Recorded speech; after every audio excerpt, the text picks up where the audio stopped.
یا الله دا اماد زمونږ ګاونډیم دی او ملګری مو یا الله ته شهادت تا نصیب کړي یا الله او دا چې چا شهید کړی دی یا الله ته یې تباه برباد کړي یا الله ډېر ښه انسان یا الله ته یې ظالم یا الله ظالم دوی ته معلوم کړي یا الله ته د ظالم تباه برباد کړي یا الله دوی ته یې وښودې کړي یا الله حضور صلی الله علیه وسلم روزه مبارکې ته ولاړې ما او چا چې اماد ایشتي وي الله دې تباه هلاک کړي د دې روزې په مبارکه او الله دې تباه برباد کړي پوه شوې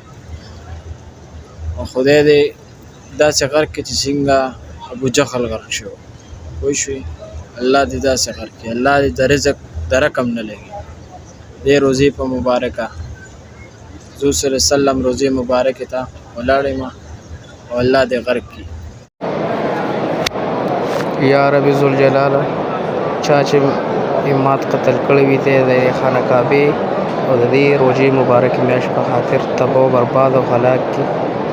او ته دو جهان هم تباه و برباد یا رب ذوالجلال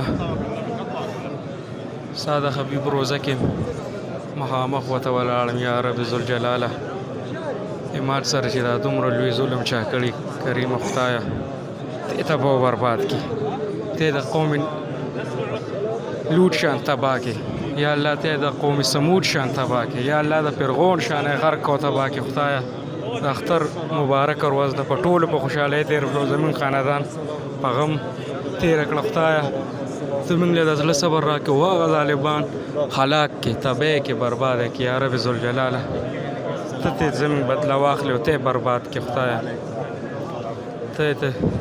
ته په خپل قهر او غضب تباه کړې او غرق یې کړې یا رب ذوالجلاله او د اماد شهادت مرتبه نصیب کړي بادل صاحب مغفرت نصیب کړي جنت کې اعلی مقام ورکړي یا رب ذوالجلاله ته موږ له د زړه صبر راکړې یا رب ذوالجلاله ته موږ له د زړه صبر راکړې نصر من الله وفتح قريب إياك نعبد وإياك نستعين الحمد لله رب العالمين على كل حال